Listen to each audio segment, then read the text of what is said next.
Right, grab yourself a drink. For me, I am drinking a strawberry and cream flavour by Pepsi. I don't know how I feel about this flavour, but I definitely needed to pick me up after legs. So I thought I'd sit down and talk through what I eat in a day. So at the moment, I have 2 meal plans. I have a high day for leg days, so that's Monday, Wednesday, Friday for glutes. And then I have a low day, which is for upper and rest days. I don't know why I went blank. So I thought I would talk through a low day with you. My anxiety, I'm going to be completely honest with you, is quite bad in the morning. So sitting down and talking to you when I'm doing 1 million things, working, doing everything is just not going to, is something that I'm still managing through. So let's backtrack. First thing in the morning, I get up, I do the same routine every single day. I do my first work block, then I go to the gym to do my first session, if you want to call it. I have always done 2 sessions. Now, I'm very lucky to be from a very active family. So my first session is abs, cardio, steps. Yes, I do have cardio in my off season. That's something that I personally like to do. Unless we're in the pre-prep phase, then we try to taper it down. Why? Because you don't want to start a prep with high cardio. I've been doing this for a very, very, very long time where I do know what works and what doesn't work. So at the moment it's 30 minutes and only 10,000 steps, which seems like a lot to some people, but isn't a lot for me. And I am generally a quite active person, I would like to say. So doing that in the morning, and then I come back, do a bit more work, and then we get into meal 1. Now meal 1 consists of 50 grams of oats. Now I always soak my oats before. I always have the night before. I fill it with boiling water, and for me personally, this works better. This works better because it helps me digest it better, and there are science and studies to show that if you soak your oats, it is more easily digesting. So alongside that, I have 50 grams of cream of rice. Having the 50 grams of cream of rice and oatmeal just works so much better. Like, I like having the texture, and as you know, oatmeal has some dietary fats in, if I can get my words out, and fiber, so it keeps you fuller for longer, as opposed to cream of rice, which is a fast absorbing carb. So having the mix of both works perfect for my pre-workout. Alongside that, I have 100 grams of blueberries, 50 grams of chocolate. Who do I think I am? 15 grams, dyslexic, this is a clear example, 15 grams of dark chocolate, and then 200 grams of egg whites. Now, fast forward to meal 2, we have 150 grams of white fish, 200 grams of veg, 50 grams of sweet potato. Now, on my meal plan, I was always just ate what was on my meal plan. Now, I've been doing this a long time, and I generally like to ask my coach, can I swap this? Can I swap this? And I personally am finding having more cream of rice and less sweet potato right now for where I am works better. Now, on days that you are really, really, really hungry, you want to have something that's satiating. So for example, like sweet potato, because it keeps you fuller for longer. But rice, I personally find, is more fast absorbing. Obviously, there is times where I might change it, but that's my version of flexibility in the off season. And I think that's something that took me a very, very, very long time to come to terms with. I get loads and loads of questions around how to meal prep, what I'm personally meal prep. So I thought I'd talk through how I actually meal prep.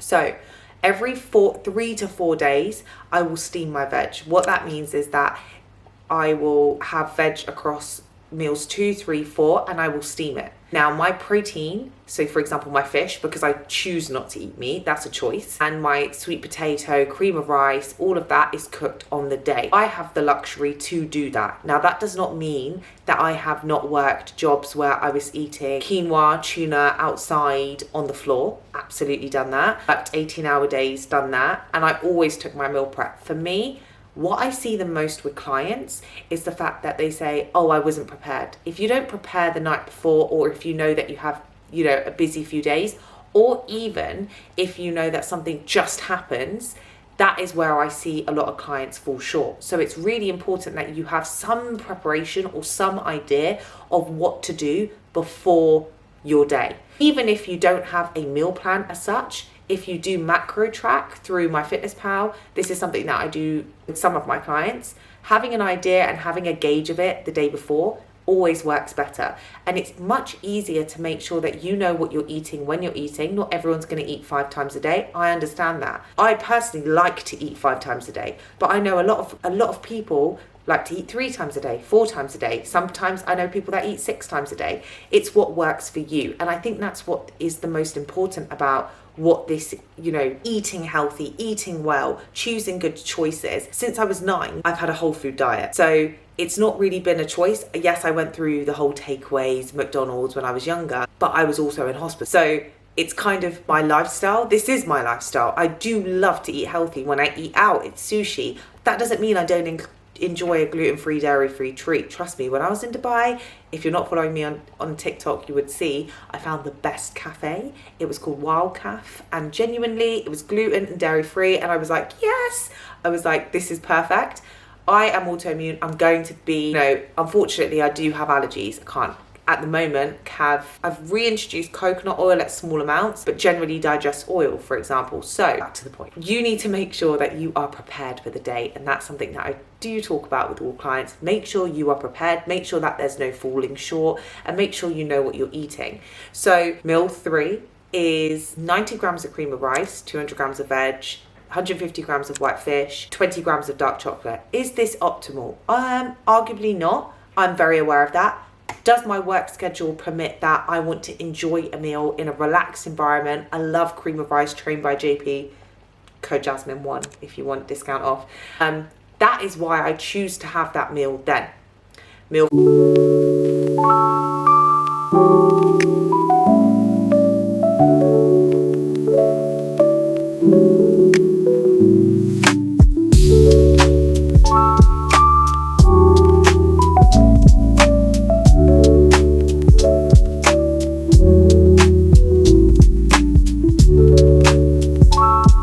I get so many questions about what cream of rice actually is, and it's a fast absorbing carb which you can kind of replace for oatmeal but kind of not. So it's, for me, it's my favorite, and also when we're increasing food, it's a lot easier digesting than eating sweet potatoes. So here I'm supposed to have 60 grams of cream of rice, trained by JP chocolate fudge, but instead what I do is I do 90 because I am missing carbohydrates from sweet potato, and I put it in here. So to make your cream of rice, all you have to do, it's really easy. All you have to do is get boiling water. All you have to do is get boiling water and a whisk. A whisk is just as important. And all you have to do is add the boiling water to the cream of rice. This is how I do it. Everyone does it differently. And then you just have to whisk it until all the clumps come out.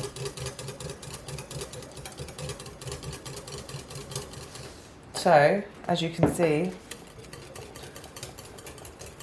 it should become less clumpy, and basically, I don't really measure my water anymore, but a good rule of thumb is times your grams by 4, and then you should have perfect cream of rice.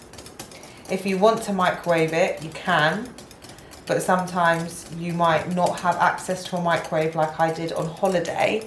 So the best port of action for you would be to make sure that you just like let it sit, and the more you can't really butcher it with a whisk, and I soon figured that out. So you literally just have to keep whisking.